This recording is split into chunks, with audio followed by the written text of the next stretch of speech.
Rahul Sharma, Director of Technical Head of Research from JM Financial. We'll just go to him. But there are a lot of mid-cap names, Anisha, that are actually flying. So the small cap index is up 1%. The mid-cap index is up about 0.7%. And that's, how it is looking like in terms of the strength of the market, or we can say the breadth of the market. IDBI among the top gainer, up 8%. L&T Finance Holding up 8%. United Spirits is up 7%. You have a DCB, a RCF, a Kirloskar Engine, and Uflex, which is also looking good. The CG Consumer is going up after a long time. Remember, I think the PE player has exited its entire stake. Indiabull Real Estate is now to the levels of 87. AB Capital is up 5%. IDFC, National Fertilizer, Union Bank is also looking slightly on the better side. India Mart is up 4%.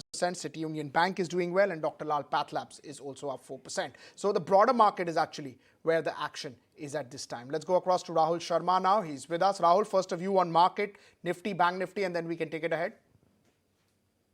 Yeah, so we've seen the entire run up from 15,200 until now. On an average, Nifty has spent around 4 days correcting, consolidating, and then we've seen a follow up. Something similar seen today as well. Nifty consolidated for around consolidated and corrected for around 4 days, and finally we're seeing that bulls are coming back with vigor.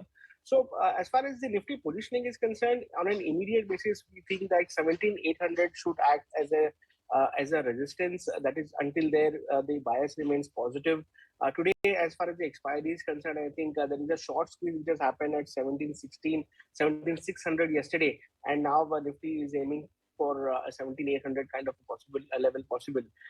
Bank Nifty remains the stronger of the two indices and continues to remain robust. I think there is a very good possibility that in the August series, in the September series, Bank Nifty goes on to inch a new life high.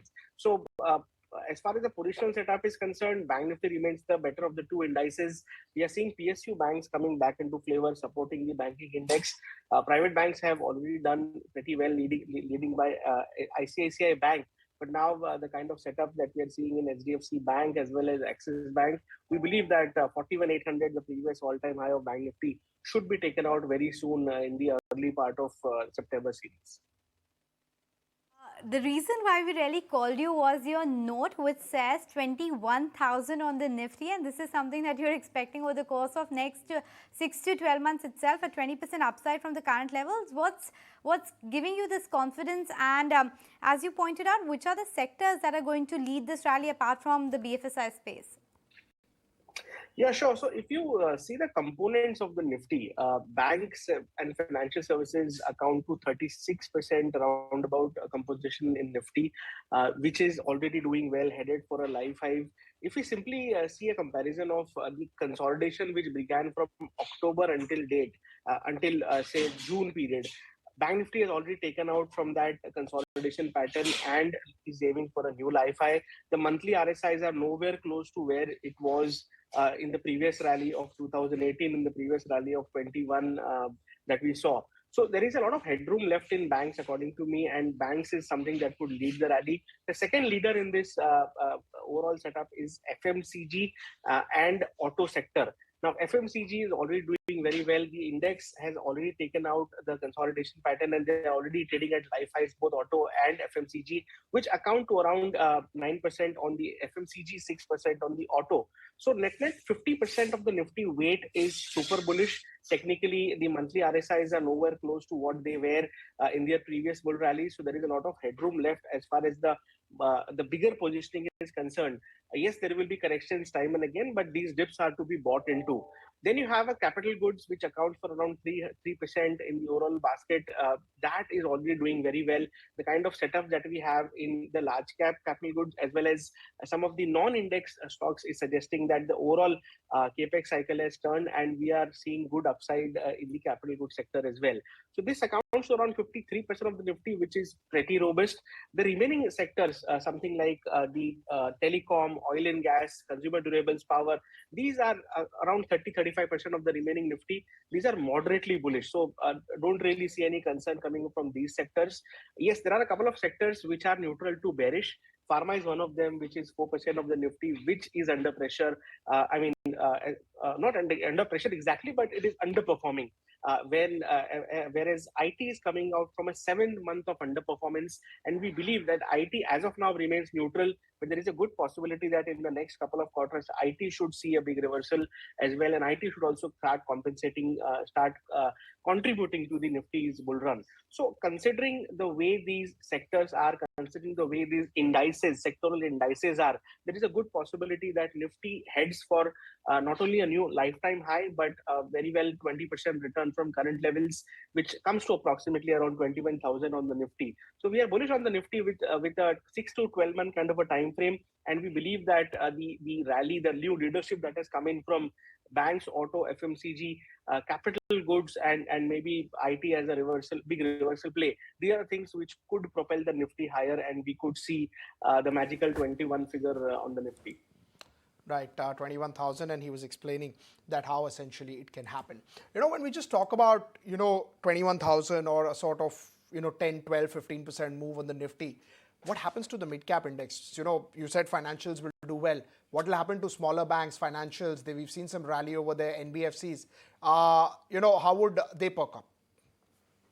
Yeah, so that's worth noting is the mid-cap index, which is generally slightly you have a high beta coming into play, as well as also shows risk appetite as well. Mid-cap index has broken out from that consolidation which began from October 21. So mid-cap is leading the rally. Then you have a NSE 500, which is an even broader indicator of how the overall market is concerned. That has also taken out from the overall, if we simply draw a trend line from the consolidation which began from October till date, even the Nifty 500 is indicating that we are headed for more upside. So, opportunity, I would believe that lies in terms of headroom in the small cap space. The Nifty small cap index has not even started its bull run. I think there is a lot of upside in the small cap space as well. So we would like to be optimistic in the small cap basket. The mid cap basket should also continue to do well. And overall, we feel that this is one of those periods where we might consolidate for a couple of months because we've seen like a 2,800 point rally on the Nifty. We might consolidate maybe for a few weeks. Once the consolidation is over, we should see a big breakout coming in, which should be the second leg of the rally, and we should head towards the mentioned levels. And Rahul, before we just let you go, any stock-specific action that you would like to recommend for our viewers? Any top bets? Yeah, so our top bet remains Tata Motors from the auto basket. Auto is already doing well. They are having the time of their life.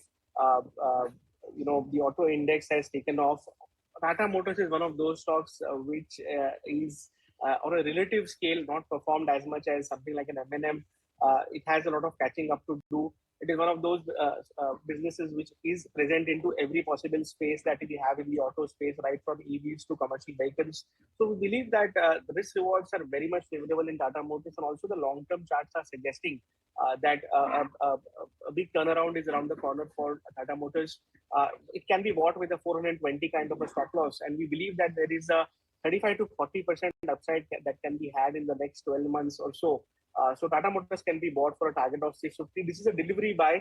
We believe that if somebody has the stomach to digest the volatility and the patience to bear the food, there is a good possibility, there's a good probability that we may see a phenomenal return in Tata Motors. Let you go on that note. Thank you so much for joining us. So Tata Motors, levels of around 650 thereabouts possible over the course of next 12 months, but keep a stop loss of around 420 thereabouts. On that note, we are slipping into a very short break, but don't go anywhere. Lots lined up on the other side.